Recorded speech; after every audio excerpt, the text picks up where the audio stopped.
Hello, everyone, and welcome back to the This is the Music Meets Podcast, an independent podcast show that's dedicated to introducing you to rising indie and alternative artists from across the UK and Ireland.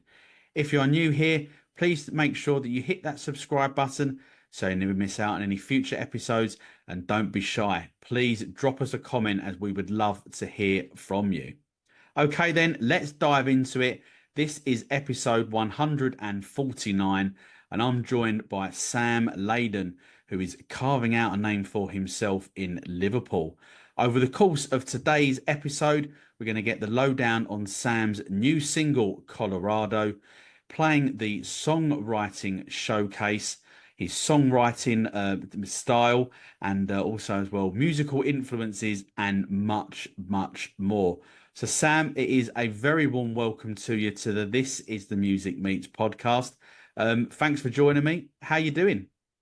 It's a pleasure to be here. I'm doing well. That is a lot of episodes. I didn't realise it was that many. I'm But yeah, surprised. thank you very much. Well, it's great to have you here, and yeah, I am surprised that I'm still here, and it's great to know that there's still people out there listening. So maybe I'm doing something right.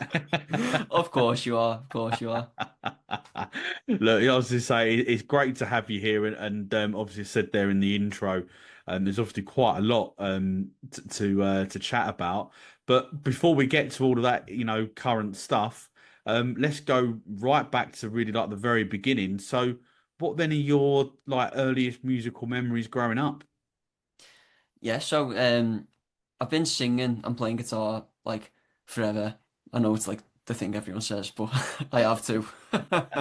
But the first time I like actually played live in front of people was actually at the end of I've just finished my GCSEs, Right. and we had like sort of family gathering for it, in our house, and I was just playing guitar in my room upstairs, and one of my cousins came upstairs and said, "Do you want to come out in the back and play a song?" And I froze. I was like, "This has never happened before." I said no, and I think it took a good few tries to get me walking out there with my guitar.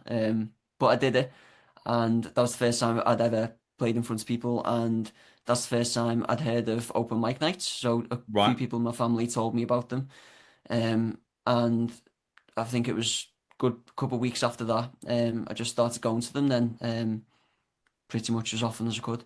I remember the very first one was probably the worst open mic anyone could ever wish for, and I didn't expect it at all. It was at a pub in a place called Rainhill by where I live, um, and I was expecting it to be not dead, but I was expecting it to be, not Yeah. many people there. Yeah. Yeah. And I got there and it was packed.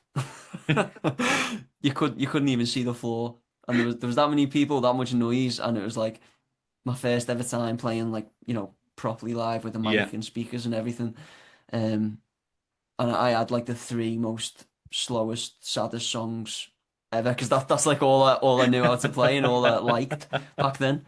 Um, but I did it on first open mic and it went well, and yeah, Yeah. well, it went as well as it could have gone. Yeah. So were they those songs then that you played at the open mic night? Were they like originals or were they covers or was it a combo? Had you got to that point where you was writing your own stuff at that I point? had, but I had not got to the point where I was confident enough to play my own stuff. So I played three covers. I think I played "Say You Won't Let Go" by James Arthur, and then I think I played two of Ed Sheeran songs, but like Right. two ones that like no one would know unless they're like an Ed Sheeran fan. So Right. like Okay. I was sort of banking on that James Arthur one really that people would sing along to, and it kind of worked. So were both of them are they still James Arthur and Ed Sheeran? Are they still influences of you like now, or have you sort of as you've gone more on your musical journey, have you sort of moved away from them and sort of discovered other artists along the way? Yeah, I'd say a bit of both. I'd say they're definitely there. I'd say since I was young, they've been a main Hmm. influence for me, both of them. But as I've sort of, you know, progressed, if you like, I've sort of lent a bit more to the songwriting aspect. So I like Yeah. people like JP Sachs, if you've heard of him. Yeah, I have. Yeah. Yeah, he's really good. But then even more recently, like in the last couple of years, I've went a lot onto country music and the songwriting behind that.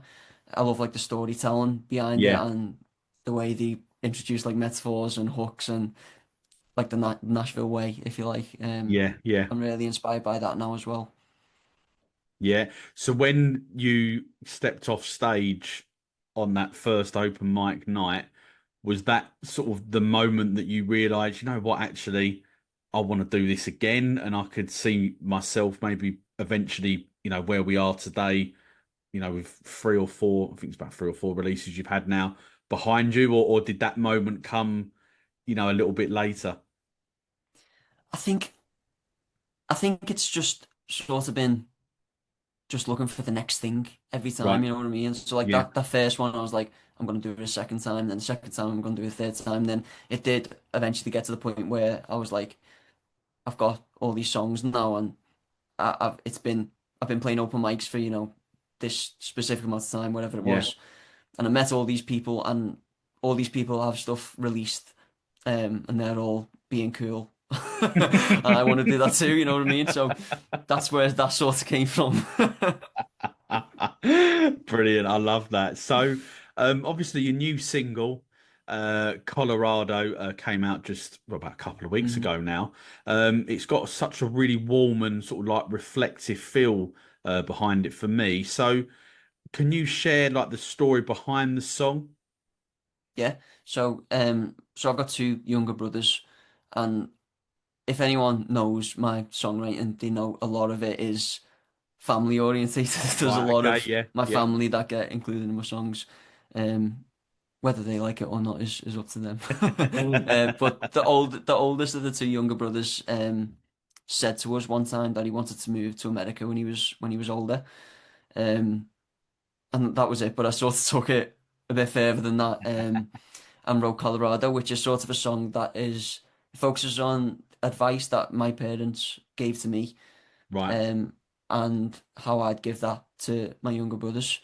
Um, yeah, and he didn't say he wanted to move to Colorado specifically, but I thought it sounded like the best sounding place in America.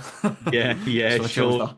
that. So, does your younger brother, after hearing the song, does he still want to move to or move to America, I or don't is know. he He's not very vocal about it, to be honest. He just sort of listens. Brilliant. Well, hopefully, if he listens to this, maybe he'll put a little comment for us in the Yeah, episode that bio, and we'll find out. yeah. And hopefully, it I will might keep give the him the extra push too. yeah, yeah. It could be the keep the family together, right? That's what we really want to really Yeah. want to happen. Don't want anyone disappearing off anywhere.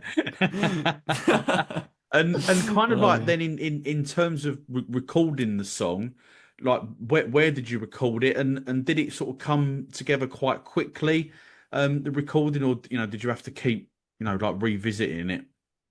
Yeah, so well it started that there's this music competition that I'm a mentor in now in Liverpool, and it's called Primal Live. And it's actually just been a year since the first one.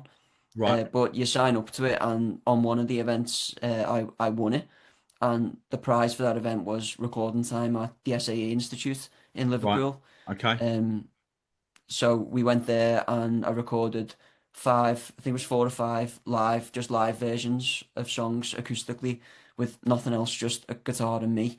Um, and to be fair, they were recorded with the purpose of them being to release after, like the single is released yeah, with each song. hmm But with Colorado, I thought it was quite special for that song in particular to have it just the way it was written, just with the guitar and the voice. And I feel like it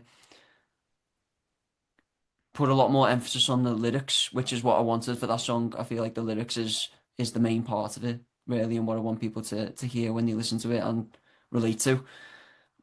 So I just decided to release it as it was, as the single.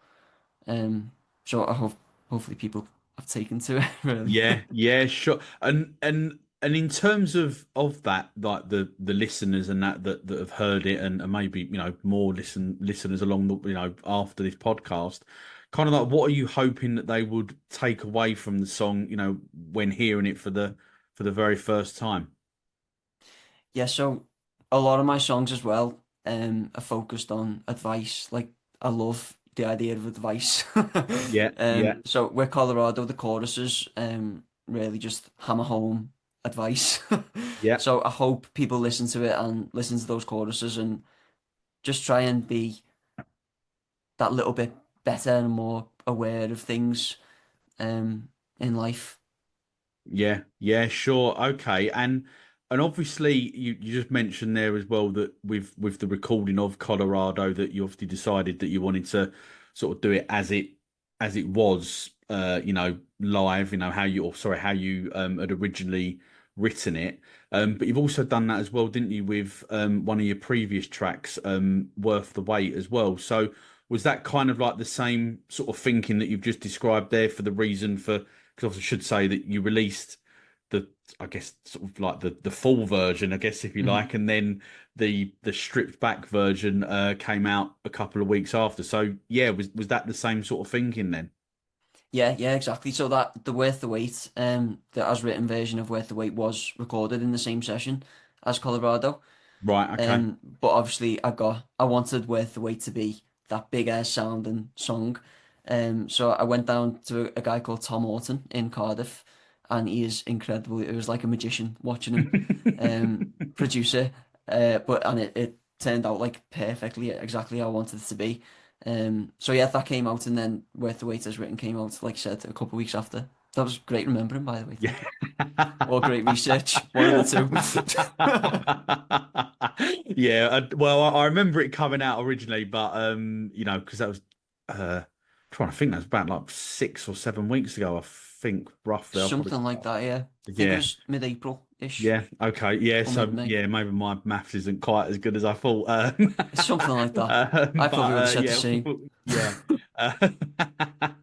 Uh, but yeah, I mean, it's quite interesting actually to hear the reasons why that you did that, because I don't think that, obviously it's quite nice actually for us as music, lovers, obviously, to hear that final version, but clearly as well as a from an artistic point of view, there's obviously a real journey from, where you're sat in, I'm assuming that's where you originally come up with your ideas, in your bedroom there, and then what we get to hear. But there is obviously those different stages along the way, or maybe how you originally wanted it to sound like. Do you know what I mean?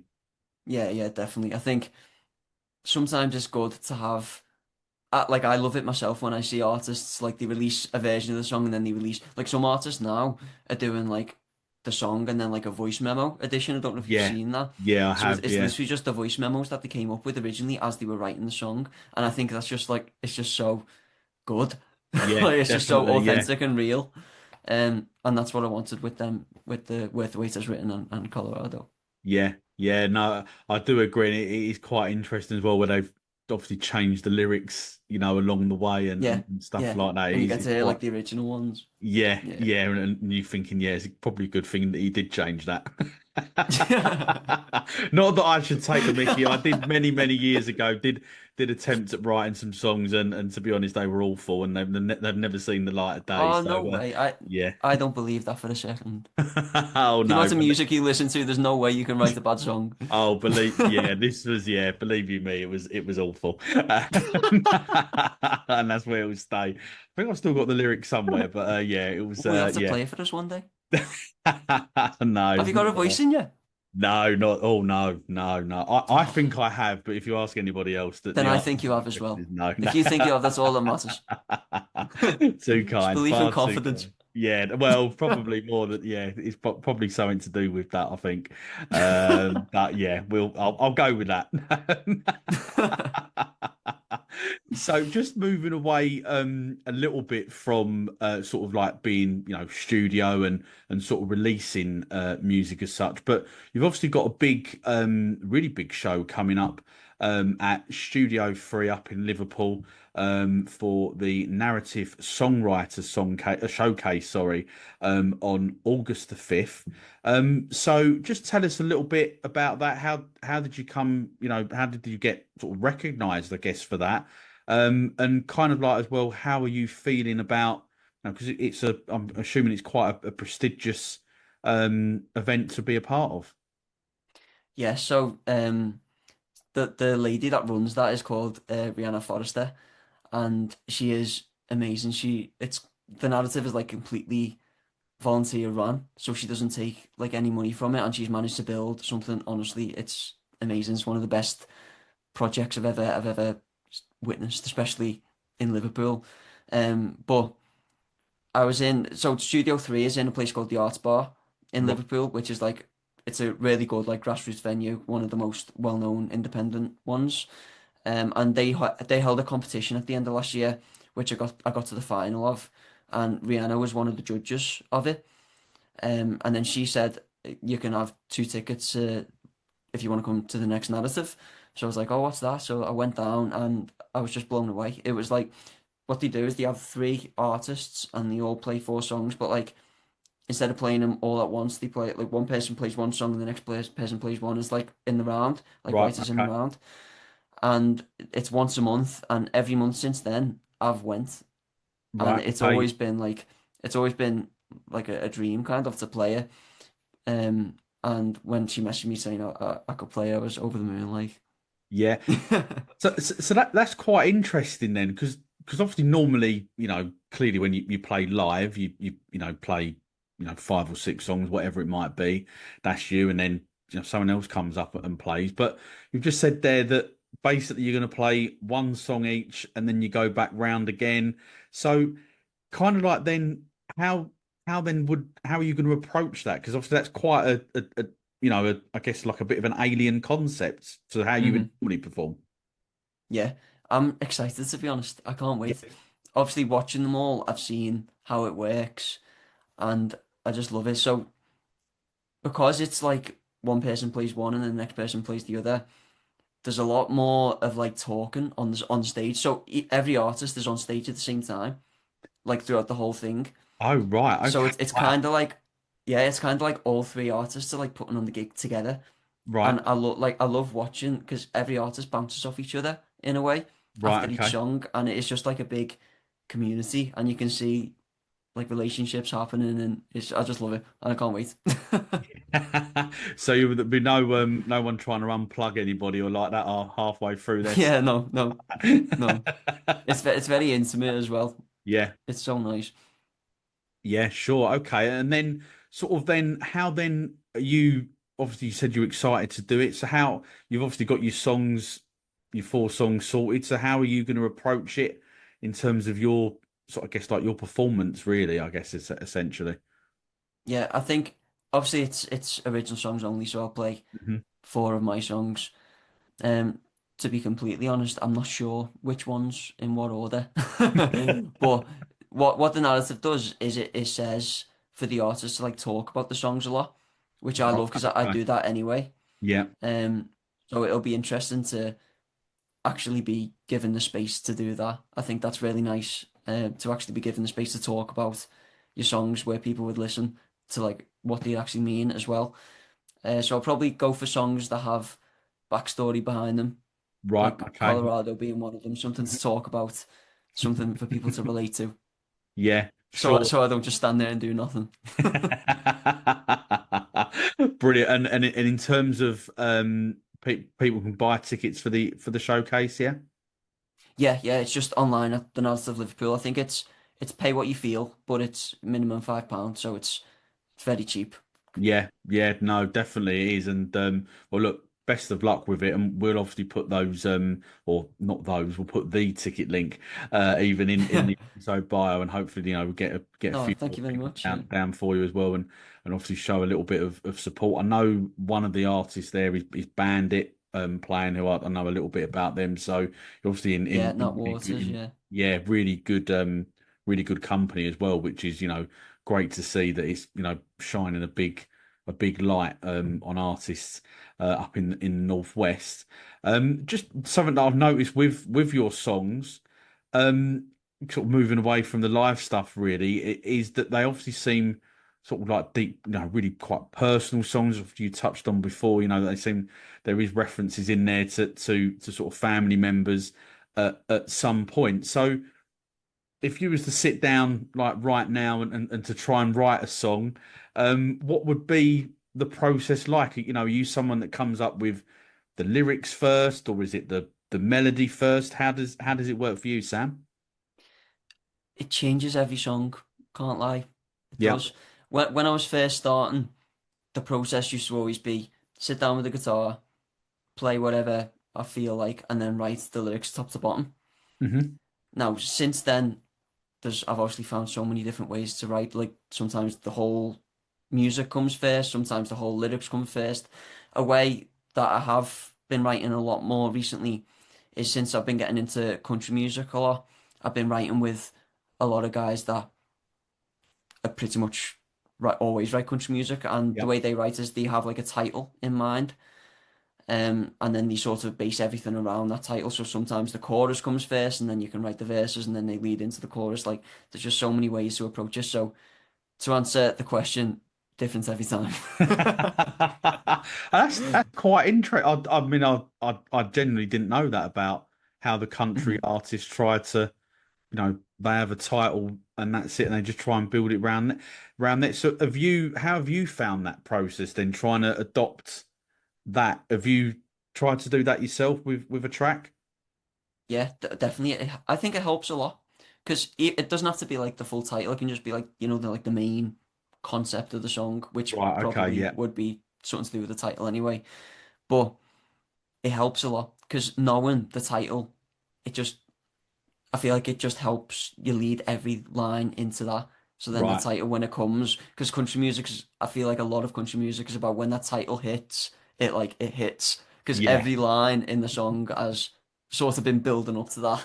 Yeah, yeah, yeah. Brilliant. Okay, and then for you as well, and this is I always have to question myself whether or not if I ask this question or not, because it is obviously very difficult, really for an artist, I think, to answer this one. But for anyone that is discovering Sam Leyden for the first time, what song would you recommend that they go and press play on first?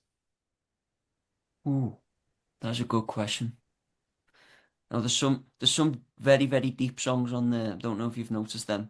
So Yeah. if you're going for the first listen, I'd say to stay clear from them ones. I'd probably say Worth the Wait. Yeah, yeah, Yeah. yeah. Or Colorado because it's my newest one. But There you out go. of that, I'd probably say Worth the Wait. There you go. You know what? I was thinking that's what the one you was going to go with. To be honest, that was what was on my when I was writing that one out. So I think Yeah. that's a great choice. Not that there's anything wrong, obviously, with Colorado, just to get that cleared up.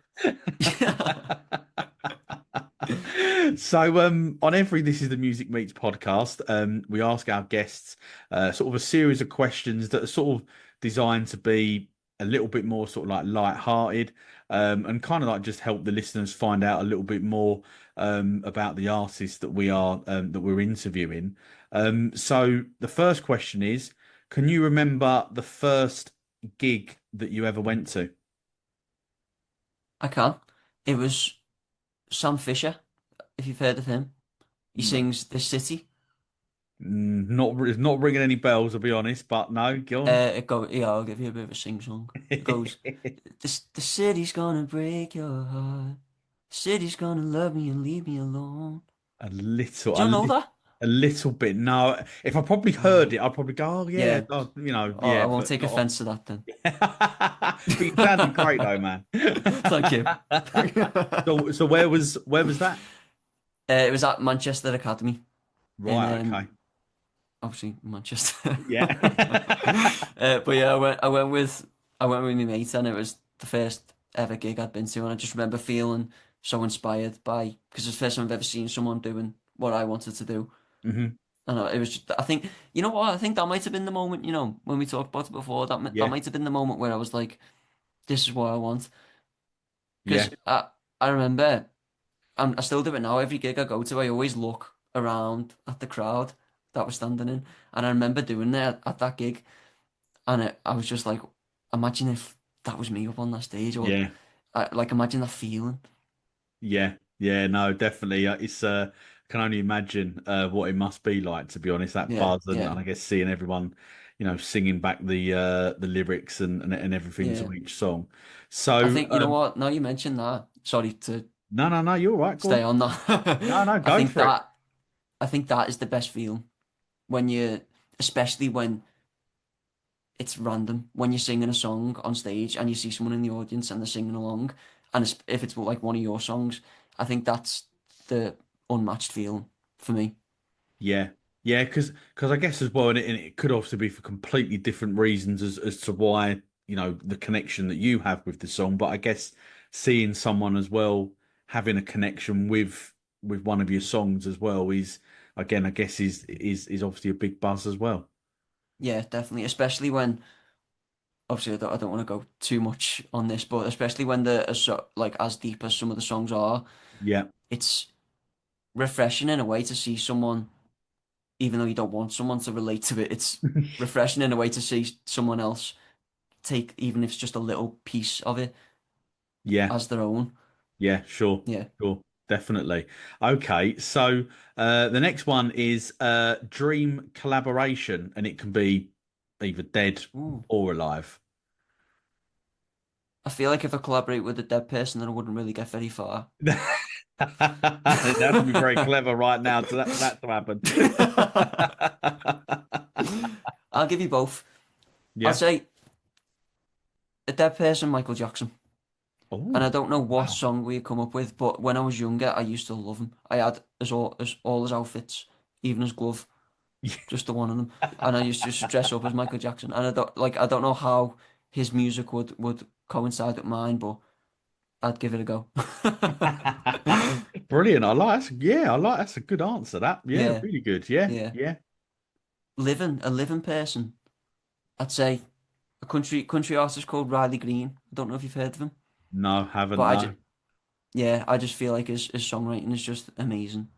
Like he's Right. one of very few country artists I think who still do solo writes a lot. Like a lot of his songs, it's only him writing, whereas a lot of country music is co-writing, which is amazing, obviously. But I feel like it's special that when it's a song that's only written by one person. So I feel like Riley Green. Yeah. Okay. No, fair. Yeah, and I think again that's quite because I guess as well as an artist, you obviously have a deeper connection with that song if you are writing it on, writing it on your own. Have you got a preference Yeah. at the moment, or are you like writing on your own? Or obviously you mentioned before that you've done a little bit of sort of songwriting with some country artists. So have you got a preference at the moment, or are you still sort of trying to figure that out? I'll say I just love them both equally. I Yeah. write on my own a lot and I write with other people a lot, and they're both completely different processes because when I'm writing on my own, it's like everything I write is mine then in a way, and it's Yeah. special and it's like that. But when you're writing with other people, you get to see so many different perspectives and ideas can bounce off each other, and it can flow faster. Like there's positives and negatives to both, but I just love it. I just love both of Yeah, them. yeah, sure. Okay. When you're in the studio, are you a tea or a coffee drinker? I am a non-drinker. I'm a water drinker. Water, that's the Yeah, best way. Yeah, best I way. know. Look. Nice. There you go. I promise you I, there's water in this. I believe you, honestly. So, is there a venue, or probably more fitting actually to ask you, is there like a festival that would be on your bucket list that you'd love, to be able to play at some point? Ooh. I love, I've always loved theatres. Right, okay, yep, Yeah. There's there's a theatre in near where I live, Shakespeare North Playhouse it's called. It's like right, Shakespeare Theatre. yep, And I've played guitar in there for a duo called Serenity. And you just when you walk in you get like that fresh smell of wood. yeah, yeah, And I don't know why but it's so specific, but it's so nice and I love that place.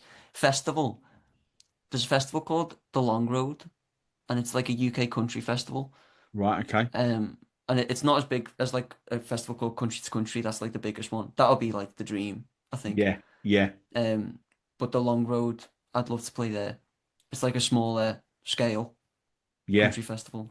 Yeah, sure. Okay, well, maybe 2026 then for that one, and then 2027 for the country There we go. festival. Yeah, there we There we go. We go. heard it here. Manifest it. Exactly, exactly. And do you sort of did touch on it earlier when we was talking about your first gig that you ever went to, but and it doesn't have to be a gig that you've been to, it could be one that you've played here, but do you have like a standout gig memory that sort of like stuck with you? I'd say off the top of my head, well, actually, no, definitely this one. When when I won that competition that I talked about before, Yeah, yeah, Primal Live, it was amazing because I'd competed in the first one that they ever done, and I didn't get through. It was like a group stage final thing, and right. I didn't get through the group stage, and then I went to the second one, and ended up winning that, and that feeling, it was just I can't even describe it now. Yeah, But since then, I've became like a mentor in that competition now for like the up and coming artists coming through it. Um, so I think that was probably the most special moment for me on stage. yeah, sure. Okay, that's that. Yeah, that one I can imagine. Yeah, getting the buzz off of winning, it's you can't beat it really. Um, how do you think, obviously we know with sort of the independent sort of artists and music scene as a as a whole, we obviously know how difficult it is to try and get established. But how do you think that, people that listen to your music, how best do they had, sorry, how best do you feel that they can support you as an independent artist? I love it when people relate to the songs.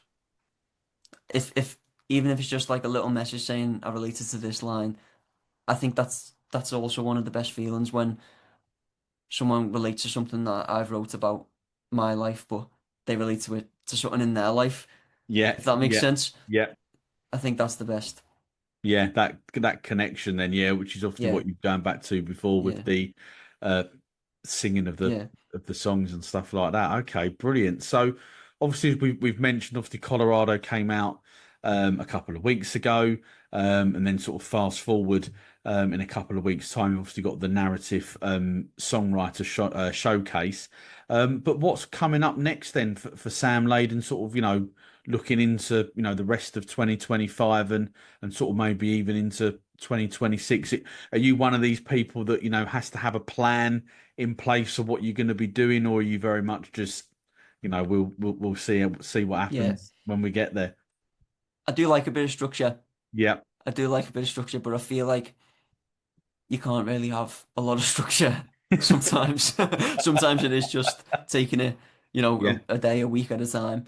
Um, but I'd say I think I'm gonna hold off on releases for now for a little bit because I've Right. obviously got Worth the Wait in Colorado out, so I sort of let them breathe for a little bit, Mhm. Yeah. and then hopefully like end of the year, start of next year maybe, uh, release a couple more. Yeah, yeah. I think that's all. It's always the with if you think how much people consume music now, there Yeah. is always that fear, I guess, for artists that they do get forgotten about. Even I get there Mm. eventually. So yeah, but I think also as well, but you do want those songs to be able to have that space to breathe Mm. and for people to listen to them as well because if you keep, bringing out a song, I don't know, every 6 weeks or whatever, Yeah, same you sort of don't thing want the other happens. ones to get lost in all of that. Exactly, absolutely. Yeah, look, Sam, look, unfortunately that is the end of the This is the Music Meets podcast. Thank you very much for joining me for episode 149. It's been No, an thank you very absolute much for having me. not a problem at all. Honestly, it's been an absolute pleasure getting to chat to you, and I've had a good laugh with you, and I've really enjoyed actually finding out a little bit more about you as an artist. It's been, really interesting and some, stuff that I'm generally quite surprised about as well to hear, but in a good way. But before I do let you go, can you just let the This Is the Music listeners know the social media platforms that they can find Sam Leyden on? Yeah, it's been a pleasure talking to you as well. Thank you very much for that. I've loved every single minute. But yeah, so it's just at Sam Leyden, Leyden, on pretty much everything. Brilliant, great stuff. Well, look, we'll put those links in the episode bio, alongside the link as well to the brand new single Colorado, and as well the ticket link, as well as we mentioned earlier, for the songwriter showcase on August the 5th. Sam, look, I wish you good luck with that. It sounds really exciting and a very interesting and completely different sort of night to anything that I've personally experienced, and obviously it sounds like yourself as well. And good luck with Colorado and obviously Worth the Wait in particular, that obviously have both come out this year, because they are honestly two really, really good songs. And there's a great story and I think a great connection in them both as well. So look, wish you the best of luck with everything, and looking forward to sort of hearing more in 2025 and into 2026 as well. Well, thank you very much. That is very nice of you to say. Thank you. I'll have to let you know how it goes. Definitely, I look forward to hearing all about it. Yeah, thank you very much. Thank you for this. And all that leaves me to say is to thank everyone for watching the latest This Is The Music Meets podcast. Please subscribe so you never miss out on any brand new episodes. And if you are loving the podcast, I would love to hear from you. So do please leave a comment. If you are listening to this episode on Spotify or Apple Podcasts, then stay tuned, because at the end of this episode, you'll be able to hear Sam Leyden's new single, Colorado. Thanks for watching, and I'll see you very, very soon for another This Is The Music Meets podcast. And remember, the future is bright. The future is indie.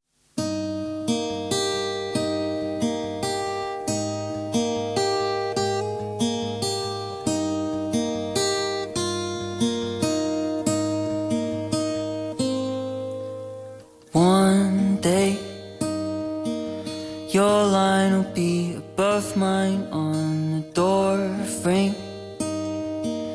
Your car will be the one parked in front of the driveway of our parents' house, but I'll be there no doubt on Sunday. I'll just park across the street. Sometimes heroes don't wear capes, they share a bloodline, a pair of shoes and a second name, and they kind of look alike. So brother, if you want me to, I'll teach the things that Dad taught me to you.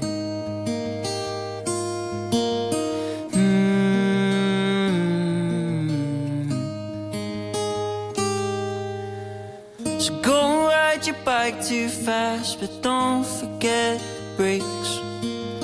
Follow all the rules except the ones that cause you pain. Don't be scared to cry, but there'll be times we've gotta be brave. And don't forget to say goodbye when it's time to move away.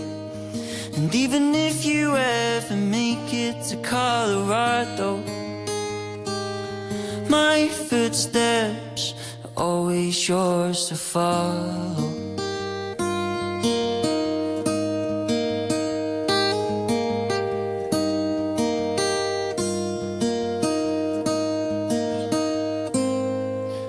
Trust me, I'll always be here, you don't gotta worry. So if you ever find you're feeling lonely, brother, if you want me to, I'll teach the things that Mom's taught me to you.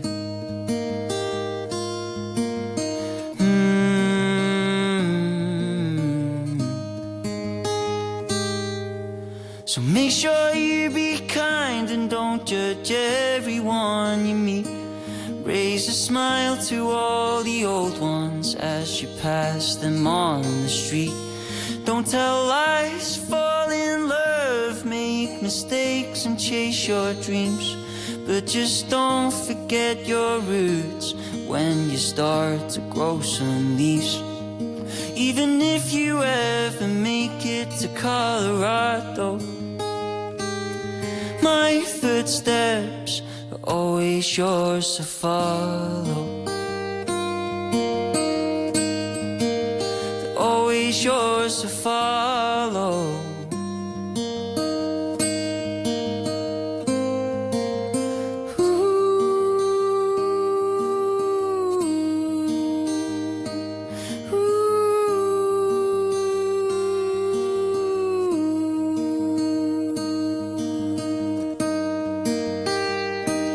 Brother, if you want me to, I'll teach the things I've learned from me to you. So even when you make it to Colorado, my footsteps are always yours to follow. They're always yours to follow. Always yours to follow.